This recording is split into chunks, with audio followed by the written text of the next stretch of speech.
Hi everyone, I have just returned from the latest Flicks with the Chicks screening at my cinema for the advanced screening of Ocean's 8. They didn't have a Flicks with the Chicks screening last month, which was really weird. I really expected that there would be one because they have one every month, so it was weird to take a gap, but it's really nice to be back. This was my first time going with my mom. She's never been to one before, so we both went to Gold Class. My stomach is about to burst from the 3-course meal that we ate, which I don't usually eat very much when I go to Gold Class, and they just kept bringing out the food, so I'm not feeling too great. But today is not about what I ate at the cinema. Today is a review, and obviously I will be reviewing Ocean's 8.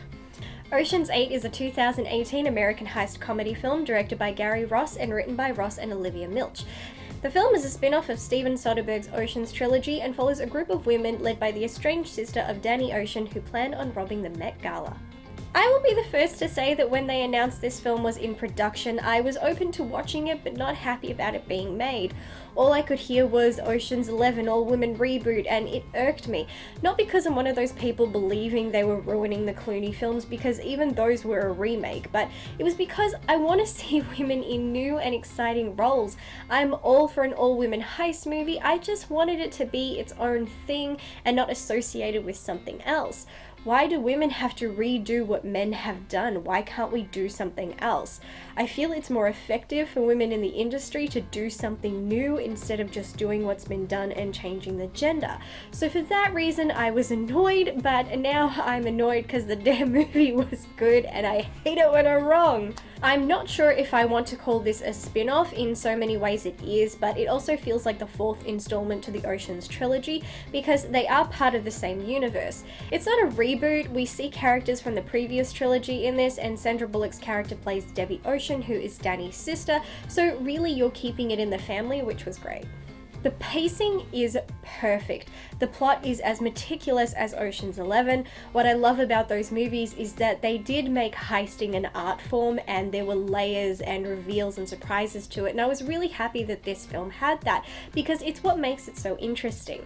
I was worried they were going to make this an over-the-top comedy just because it had women, but it didn't. It was tasteful, fun, makes you smile, but doesn't take the humor too far where you can no longer take the movie seriously. The characters were all really good. I didn't dislike a single one. Everyone has their own style and skill that makes them a vital key element in the heist. They all have different characteristics, but are still a set of women that other women can recognize themselves in. There are so many movies I watch where I just go, I don't know any women like that. But in this, I could watch and each woman would remind me of someone I know, which for me means perfect character writing. Performances were spot on. Only one I was worried about was Rihanna, but she surprised me and was actually really good. She's smart but laid back. Her character knows she's smart and talented and doesn't have to show off or be over the top to make that clear. There were lots of subtle choices in both the acting and how the characters were written that just sold them even more. Even the costumes for this film were very well selected. They not only reflected the situations each character was in, but they reflected the characters themselves. I was especially blown away with the costumes they selected for everyone to wear to the Met Gala. Each outfit was absolutely exquisite, and again was not just about what makes each actress look great, but how do these dresses fit the theme and how do they reflect the character, and they were just spot on. But my favorite has to go to Sandra Bullock, who was wearing an Alberta Ferretti black and gold sea life motif gown, which was just stunning. Cate Blanchett doesn't get to wear her outfit for very long. I wish we'd seen it more, but I love it. It fit the character and definitely stands out from everyone else. She was wearing an amazing Givenchy green sequin jumpsuit. While I'm at it, let's just mention everyone else's outfits.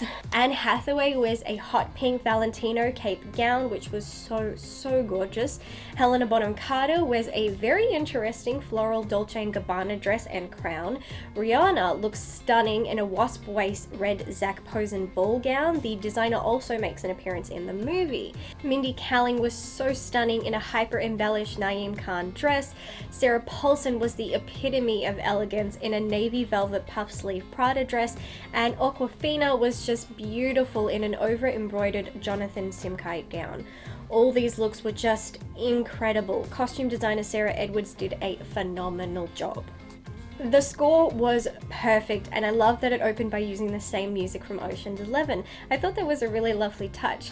Hearing that, I thought that maybe the two films had the same composer, but I was wrong. Oceans 11, 12, and 13 were composed by David Holmes, and Oceans 8 was composed by Daniel Pemberton. But nevertheless, he did a wonderful job. His musical choices made this film feel very elegant. That's another thing I love about this movie that it shares with the Oceans trilogy. They are just so innocent feeling. I mean, yes, they are committing serious crimes, but there's no sex, no drugs, no violence. It has such a wholesome tone, and it feels so sweet that you don't even feel like anything is wrong.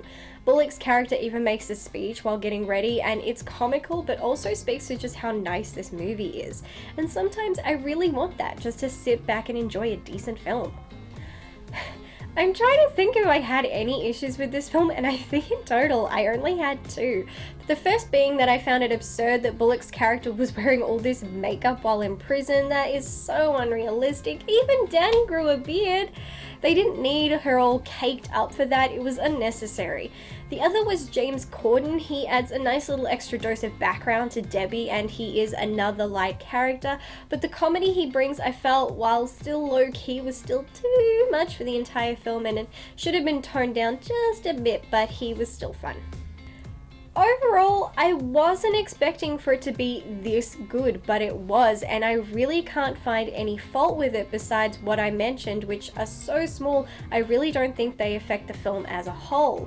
The characters and plot are so well thought out, everyone works so well together, it feels right, it feels empowering and fun. It was just really enjoyable to watch, and I really cannot wait to watch it again. I just have no complaints. This was a solid movie.